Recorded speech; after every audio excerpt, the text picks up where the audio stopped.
പ്രസവം നിർത്തുന്നതിനെ കുറിച്ച് പറയുമ്പോൾ നമ്മൾ എപ്പോഴും ഫീമെയിൽ സ്റ്റെറിലൈസേഷന്റെ കാര്യമാണ് കൂടുതലും സംസാരിച്ച് കേൾക്കുന്നത്. മെയിൽ സ്റ്റെറിലൈസേഷൻ അല്ലെങ്കിൽ വാസെക്ടമി എന്നൊരു പ്രൊസീജിയറും കൂടെ ഉണ്ട്. ഇത് നമുക്ക് പുരുഷന്മാർക്ക് ചെയ്യാവുന്ന ഒന്നാണ്.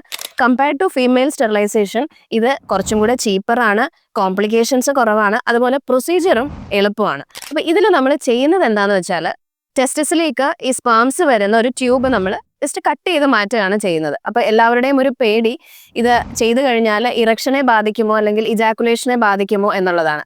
യാതൊരു രീതിയിലുള്ള കോംപ്ലിക്കേഷൻസും ആ രീതിയിൽ വരില്ല. കാരണം നമ്മൾ ഇത് ആ ട്യൂബ് കട്ട് ചെയ്ത് മാറ്റാൻ മാത്രമാണ് ചെയ്യുന്നത്. അവിടെ ഹോർമോണൽ ഇംബാലൻസോ അല്ലെങ്കിൽ രക്തയോട്ടത്തിനെയോ നെർവ് സപ്ലൈയോ ഒന്നും ബാധിക്കുന്നില്ല.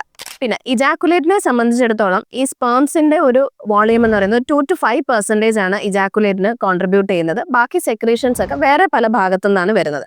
അപ്പോൾ ഇറക്ഷനെയോ ഇജാക്കുലേഷനെയോ ഇത് ബാധിക്കുന്നില്ല. പിന്നെയുള്ളൊരു പ്രധാനപ്പെട്ട ചോദ്യം റിവേഴ്സിബിലിറ്റി. അതിപ്പോൾ നമ്മൾ ഫീമെയിൽ സ്റ്റെറിലൈസേഷൻ ചെയ്താലും മെയിൽ സ്റ്റെറിലൈസേഷൻ ചെയ്താലും റിവേഴ്സിബിലിറ്റി പോസിബിൾ ആണ്. പക്ഷെ 100% സക്സസ് റേറ്റ് നമുക്ക് രണ്ടിനും കിട്ടില്ല. അപ്പോൾ ഇനി പ്രസവം നിർത്തുന്നതിനെ കുറിച്ച് ആലോചിക്കുമ്പോൾ ഫീമെയിൽ സ്റ്റെറിലൈസേഷൻ എന്നുള്ളത് പോലെ തന്നെ മെയിൽ സ്റ്റെറിലൈസേഷനും ഒരു പോസിബിലിറ്റി ആയിട്ട് നമുക്ക് വെക്കാവുന്നതാണ്.